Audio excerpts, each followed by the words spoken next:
के चुनाव में सबका फोटो लगा कर हमें वो वोट लेने के चक्कर में। अरे 5 साल का पहले जवाब दे भाजपा कि आप हिमाचल राज्य में भी थे, केंद्र में भी थे, केंद्र में मोदी जी, राज्य में भी भाजपा, तो शिमला कॉर्पोरेशन में भी उनका मेयर, तब तो कुछ किया नहीं। आप क्या तुम टच कर लो और स्मार्ट सिटी के नाम पे जो पैसा है उसका कितना भ्रष्टाचार है, सरकार सोच रही है कि क्या वो भ्रष्टाचार की जांच भी कराई जाए क्या वहां पे। इसके अलावा जो स्थिति है वो ये है कि शिमला को जो उन्होंने एक ऐसा शहर बना दिया जो लगता नहीं है कि अंतरराष्ट्रीय शहर की तरह शिमला, हम इसको अंतरराष्ट्रीय शहर की तरह, जहां विदेशी भी आके सोचे कि हमने क्या जगह देखी, क्या इंफ्रास्ट्रक्चर होता है आप देखते हैं, किस तरह की ऊपर की सड़कें होगी, किस तरह की वहां व्यवस्था होगी, पानी की व्यवस्था हो, सैनिटेशन की व्यवस्था, सारी चीजें जबरदस्त होती है। किसी विदेशी हिल स्टेशन हम शिमला को विदेशी हिल स्टेशन की तरह बनाएंगे जो लगेगा यहाँ पे शिमला शिमला है। और जो है उसके लिए जो भी मंत्री जी, उप मुख्यमंत्री जी, मुख्यमंत्री जी यहाँ पे बैठे, हमारी सरकार के मंत्री यहाँ पे बैठे, मास्टर चौहान ये सारे लोग यहाँ पे बैठे हुए अभी सरकार में बैठे।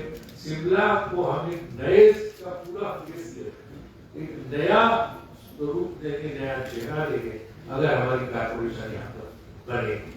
और हमें पूरी उम्मीद है जिस तरह की रिपोर्ट, जिस तरह की खबरें आ रही है, तो 2/3 बहुमत से शिमला कारपोरेशन बनाने जा रहे हैं। उस कारपोरेशन बनने के बाद शिमला की दशा दिशा और तस्वीर पूरी तरह से हम लोग बदल देंगे। ये जिस तरह से अंतरराष्ट्रीय शहर है, ये कौन व्यक्ति शिमला से अमेरिका जाओ तो लोग शिमला जाते हैं, इंग्लैंड जाओ तो शिमला जाते हैं। शिमला को शिमला का की जो वो है इसकी गरिमा वो वापस करना हम लोग का काम है, वो हम काम करेंगे। आज हमारी सरकार के लोग बैठे हैं, सेंटर से हमारे प्रदेश अध्यक्ष जी यहाँ पे बैठे हुए हैं, पूर्व अध्यक्ष सुदीप राठौर जी यहाँ पे, हमारे एआईसीसी सेक्रेटरी रितु जी यहाँ पे हैं, आशा कुमारी जी हैं, हमारे विधायक पूरे सारे लोग। तो हम सब लोगों के सामने एक कमिटमेंट देते हैं कि हम शिमला का चेहरा बदलेंगे। जो यहाँ की समस्या है, सड़कों की हो चाहे पानी की हो चाहे पार्किंग की हो चाहे जाम की हो, सबका निवारण करेंगे और इनकी बातों में जनता को नहीं आना है। जहाँ की ट्रिपल इंजन सरकार थी, केंद्र में भी प्रधान ऊपर प्रधानमंत्री ने लगा रखा, फिर जो मुख्यमंत्री भी नहीं था और कारपोरेशन के चेयरमैन भी नहीं था, उसके बाद भी कुछ शिमला में दौरान हो। अब तुम क्या करोगे जब तुम्हारे हाथ में सत्ता थी, तब तो तुमने कुछ किया नहीं, तो अब क्या करोगे? सिर्फ एक झूठा वादा, तो झूठे वादे के गुलामी में लोगों को नहीं आना चाहिए। और शिमला के लोगों को, यहाँ की जनता को, यहाँ पे जो है कांग्रेस का मेयर, कांग्रेस का कारपोरेशन बनवाना चाहिए और उससे मुझे लगता है शिमला की तस्वीर दो मिनट जी बोलते।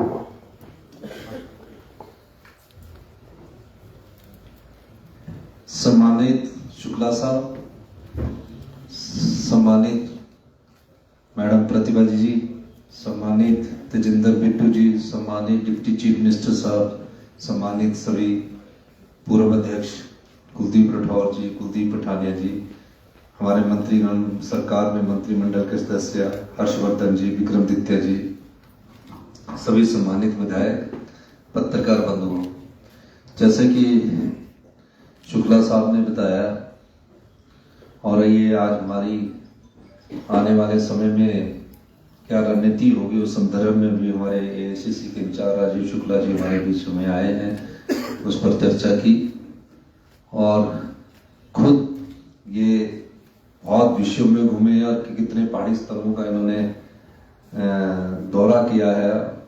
खुद ये पाते कि शिमला सबसे सुंदर होने के बाद ये कंक्रीट का जंगल बनाकर रख दिया है और मुझे इन्होंने अभी ही दिशा निर्देश दिए कि इस बारे में भी आपको विस्तृत सोचना है। शिमला में पानी की समस्या के बारे में सोचना है, शिमला में रोड्स का जो कंजेशन है उसके बारे में आपको सोचना है। तो एक विस्तृत चर्चा करने के बाद इन्होंने कहा कि आप जनता के बीच में ये बातें लाइए जिससे जो भारतीय जनता पार्टी की सरकार है और जो मोदी जी के पोस्टर के आधार पर चुनाव लड़ रहे हैं, कारपोरेशन का चुनाव मोदी जी के पोस्टर के आधार पर लड़ रहे हैं, कहने का मतलब ये है कि पिछले 5 साल में इनकी कारपोरेशन रही, सरकार रही, मंत्रिमंडल के सदस्य रहे, उन्होंने कुछ नहीं किया। तो इस दृष्टिकोण से जो चुनाव लड़ने की कोशिश कर रहे हैं, सिर्फ ध्यान भटकाने के लिए उनका नाम का इस्तेमाल कर रहे हैं। शिमला शहर की हमने घोषणा पत्र जारी किया है। शिमला में सर्कुलर रोड होना अच्छा जरूरी है, शिमला में पानी की स्वच्छ पेयजल होना जरूरी है, शिमला में पार्किंग की सुविधा होना जरूरी है। अभी इस बारे में विस्तृत एक प्रेजेंटेशन हमें शुक्ला जी ने दी कि इस बारे में हमने आगे कैसे बढ़ना है। मेरा ये मानना है कि हम सब चीजों को ध्यान में रखकर शिमला जो अंग्रेजों की राजधानी हुआ करता था, अपना गौरव खो चुका है, उस दृष्टि से भी हम आगे, हमारी सरकार पौने 5 साल है उसमें अपना कार्य करेगी और हम सब लोग, हमारे मंत्रिमंडल के सहयोगी इस दृष्टिकोण से अभी हम शिमला के बारे में सभी चिंतित है। और हमारा मानना है कि अगर कारपोरेशंस में हमारी हिमाचल शिमला नगर निगम की जनता अगर हमें जो कि लगता है कि हमें नगर निगम में सरकार बनाने का मौका देगी तो उससे हमें मदद मिलेगी, क्योंकि जो प्रस्ताव नगर निगम से हमारे पास आते हैं, गवर्नमेंट ने उसमें बजट एलोकेशन करना होता है। तो उस दृष्टिकोण से हम शिमला में अभी डक्ट के रूप में, जो डक्ट है, जो तारों का जाल बिछा है, अभी 25 करोड़ रुपया अभी हमने सैंक्शन किया है और भी हम उसमें शिमला को जो बिजली की तारों के जंजाल से हम छुटकारा दिलाएंगे। ये आश्वासन हम इस प्रेस कॉन्फ्रेंस के माध्यम से अपने AICC इंचार्ज जी के माध्यम से भी जनता को देना चाहते हैं।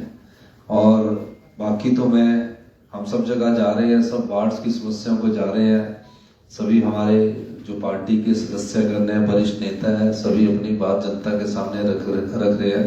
ये मौका है, इस मौके का हमने सदुपयोग करना है। और इसका सबसे पहला उदाहरण, हमने 40-40 साल से जो एटिक में रहते लोग थे, 40-40 साल से एटिक में रह रहे थे, और शिमला नगर निगम के दायरे में जैसे टूटू, मलियाना, कच्ची घाटी, ढली आ गया था, उन्होंने एटिक को रेगुलाइज नहीं किया था। हमने पिछले दिनों कैबिनेट ने हमारे फैसला किया और उसको भी रेगुलाइज कर दिया। तो शिमला की समस्याओं का समाधान हमारे यहाँ के जो तो मैत्री है, जिनके वार्डों में ये चुनाव हो रहे हैं, विक्रमादित्य जी है जिनके 4 वार्ड है, हमारे अनिरुद्ध सिंह जी है उनके वार्ड हैं, तो वो सब समस्याओं को जानते हैं। और मंत्रिमंडल में होने के बाद शिमला के लिए अधिक से अधिक धन इन नगर निगम के माध्यम से खर्च करने की वकालत भी करते आए हैं। और इस दृष्टिकोण से मुझे ये लगता है कि आने वाले समय में शिमला नगर निगम में मंत्रिमंडल में 2 सदस्य होने के बावजूद शिमला नगर निगम को बहुत अधिक धन मिलेगा, ये मेरा मानना है। क्योंकि दबाव रहता है ना, मंत्रिमंडल का दबाव रहता है। तो मेरा ये मानना है कि मैं शिमला नगर निगम की जनता से अनुरोध करना चाहता हूँ। मैं तो खुद पार्षद रहा हूँ, भली भांति जानता हूँ नगर निगम की समस्याओं को। तो शिमला नगर निगम में आप इस बार कांग्रेस पार्टी का समर्थन देंगे, 2 मई को आप कांग्रेस पार्टी के पक्ष में वोट डालिए। निश्चित तौर पर शिमला की तस्वीर बदलने के लिए हम सब कृत संकल्प है। धन्यवाद। जय हिंद, जय भारत। जो पार्षद रहा उसको शिमला जाना पड़ता है, 2 बार सर। 2 बार तो घर है वहाँ पे। तो कुछ चीजें हैं जो दी है कि शिमला शहर में ट्रैफिक व्यवस्था को सुचारू करने व पार्किंग सर्विस व्यवस्था की है। इसके अतिरिक्त शहर में 1516 करोड़ की रोपवे व ट्रांसपोर्ट सेवा शुरू की है, बहुत अच्छी है। इसकी प्रोजेक्ट रिपोर्ट बनकर तैयार है। शिमला में wellness centre, indoor stadium, open gym व पुस्तकालय व बुक कैफे खोले जाएंगे। और मनमोहन सिंह सरकार ने जो है हमारी योजना की जवाहरलाल नेहरू शहरी नवीनीकरण योजना है, जितनी बस है ना, ये सब JNUR में जो लिखा है उस सब वो मनमोहन सिंह सरकार की, कांग्रेस सरकार की। फायदा JNUR लोग समझते नहीं कि क्या है।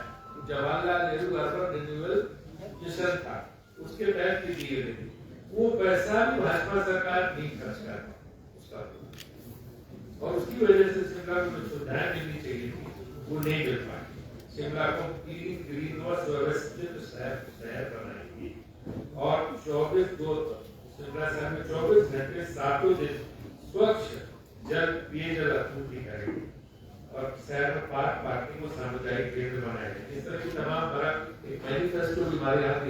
नेताओं ने जारी किए, आप लोगों के पास होंगे, तो आप लोगों के माध्यम से अपील है कि इस तरह से अगर अपनी दयानी जनता ने अवसर दिया तो राज्य सरकार राज्य कॉर्पोरेशन की राज्य सरकार के माध्यम से फंड का एलोकेशन या फंड जो जारी होती हम शिमला की बिल्कुल जो है नया शिमला आपके सामने पेश करेंगे, क्या भी कहेंगे कोई कमाल कर दिया उस तरह का शिमला आप कोई कमिटमेंट तो दे दो।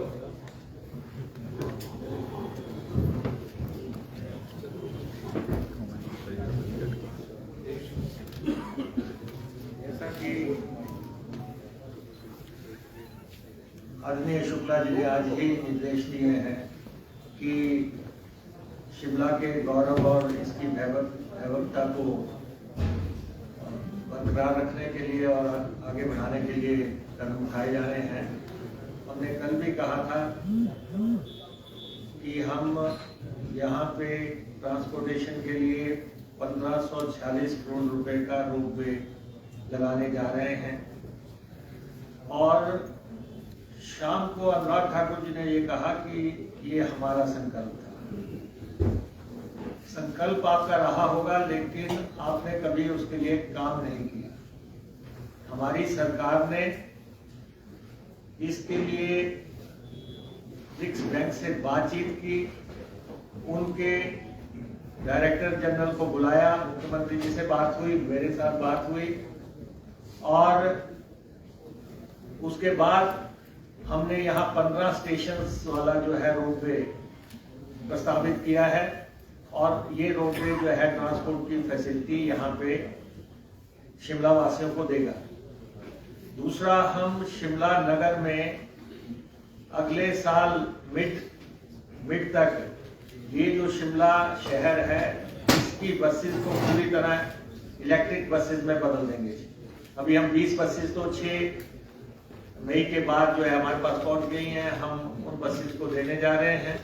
लेकिन ये डिपो पूरी तरह जो शिमला शहर के अंदर वर्क करेगा, उसकी सारी बसेस इलेक्ट्रिक जो है अगले साल तक हमारा काम वो पूरा हो जाएगा। थर्डली, हम शिमला में एश्योर्ड पानी की बात कर रहे हैं।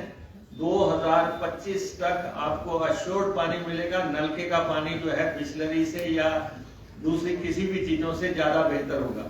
उसके लिए काम चल रहा है। 2025 मई तक ये काम हम कंप्लीट कर देंगे। तो पानी, परिवहन और जो मसले हैं उनको सड़क से जुड़े जो भी मसले हैं हम हल करने जा रहे हैं। और भारतीय जनता पार्टी ने शिमला शहर के लिए अपने समय में कुछ नहीं किया। हिमाचल प्रदेश की सरकार हमारी है, शिमला नगर निगम दावे से हमारा होगा। दिन 4-5 रह गए हैं, उसके बाद पता लग जाएगा। और प्रदेश के कर्मचारियों के लिए हमने निर्णायक काम किया है। 1,36,000 कर्मचारियों को अगर ओपीएस की सुविधा दी है तो ये कांग्रेस की सरकार ने दी और वो प्रदेश में लागू हो गई है। और डीए तो हम दे ही रहे हैं, लेकिन ये बहुत बड़ा काम है कि 1,36,000 कर्मचारियों को पेंशन का अधिकार देना। तो इसलिए बीजेपी सिर्फ अब खोखले वायदे कर सकती है। सरकार हमारी है, कोष पे नियंत्रण हमारा है, पैसा हमने देना है शिमला नगर निगम को, और वो खुले दिल से दिया जाएगा और व्यवस्थाओं में पूरी तरह परिवर्तन किया जाएगा। ये मैं कहना चाहता हूँ।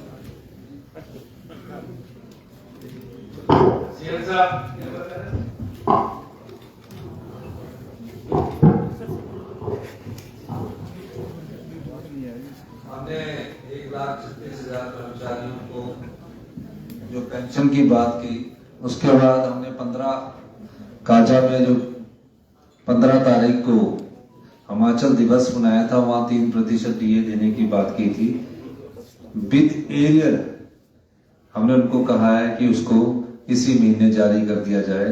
अभी हम उसके सरकारी कर्मचारियों के जो डीए की एरियर है, पेंशन भोगियों के जो रिटायर्ड है, उनके भी हमने जारी करने के आदेश दे दिए हैं। हमारी सरकार कर्मचारी हितैषी है, विकास के लिए योजनाएं लाने के लिए कटिबद्ध है और हम इस दृष्टि से आगे बढ़ रहे हैं।